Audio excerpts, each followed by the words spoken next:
صدر عربی په ژبه کې سینې ته وایي او شق وایي شلولو سیری کولو ته. په صحیح روایاتو سره دا خبره ثابته ده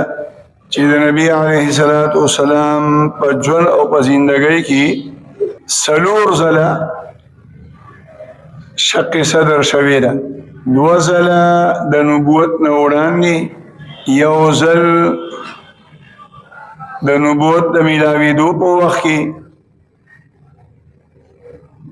او څلورم ځل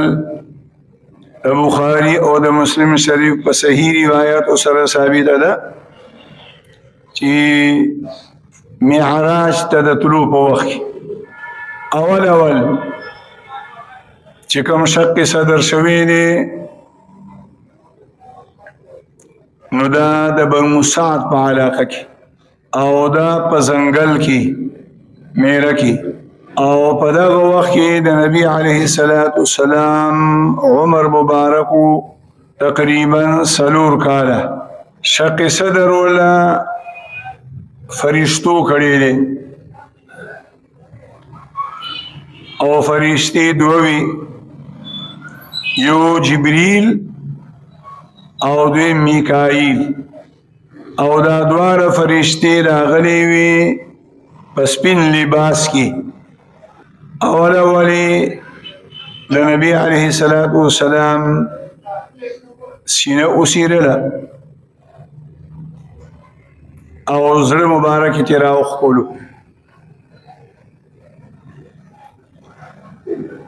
بیا یې وله زړه مبارک په دې منځ اوسیرلو او د ټینګې وینې یو دوه څاڅکي هغه یې ترې راوښکل او بهر یې لړه کړه، او دا الفاظ او دا جمله یې وي چې دا دوه څاڅکي دا د شیطان حصه ده. علما محدثین دا معنی ذکر کوي چې شیطان چې انسان بیلاره کوي او گمراه کوي د زړه په ذریعې سره،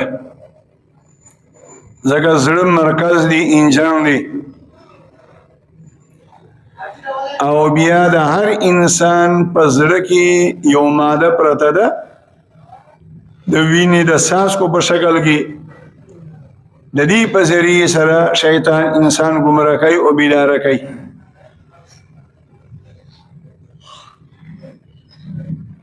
نو فرشتو د الله پاک په حکم سره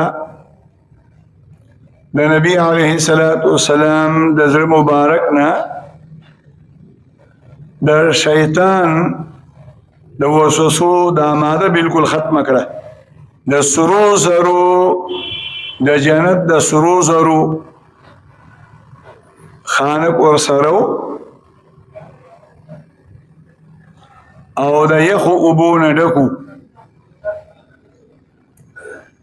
زړې شکل اوسیرلو او د وینې څاڅکي ته لرې کړه،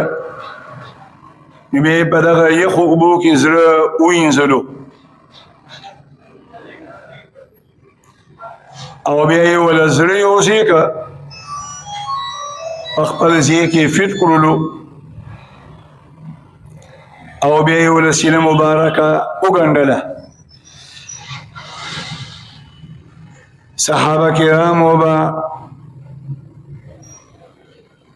د نبی علیه الصلاۃ والسلام د ژوند د اخره پورې